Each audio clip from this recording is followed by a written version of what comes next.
Hey guys, this is my second vlog, and I do want to talk about the extreme ownership here as it relates to learning, right? So my product is in a learning and education arena, so I do want to talk about that.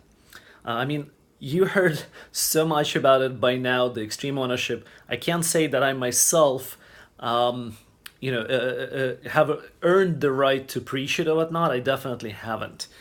But I find it to be particularly powerful in when it comes to learning. And I'll give you an example. One of the subjects I teach is math.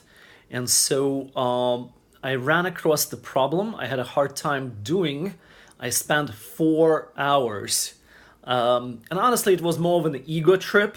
It was more of a challenge and fun for me, but still, I spent 4 hours, trying to figure it out, not running for help, but rather pulling up the resources, pulling up the similar problems, and so on and so forth. So what I'm trying to say is sort of like that would be an example of an extreme ownership when it comes to learning.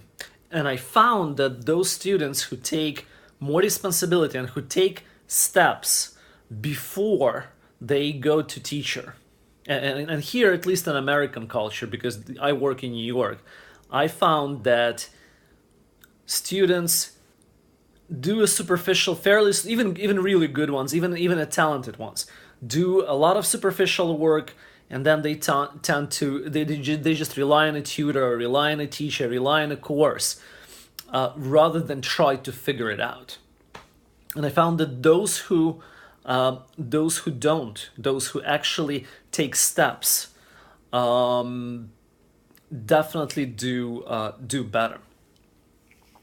And so in my product, which is the online SAT course designed specifically for the advanced students, in my product, I'm gonna kind of introduce a number of elements that encourage students to take that extreme ownership. And it could be something very simple, very down to earth, where it's sort of like a feedback form where the student is encouraged to reflect on how much time did he take, what steps did he take to handle whatever he had a problem with.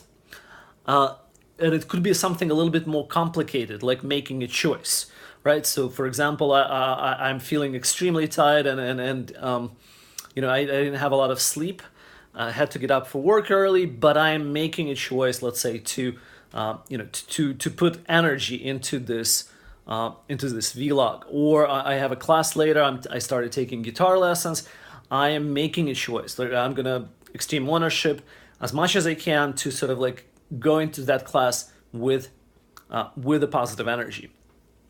And so those could be all different aspects. I'm obviously still in a process of sort of brainstorming and trying to figure it all out. But this is an idea of extreme ownership as applied to very specific, very goal-oriented learning processes.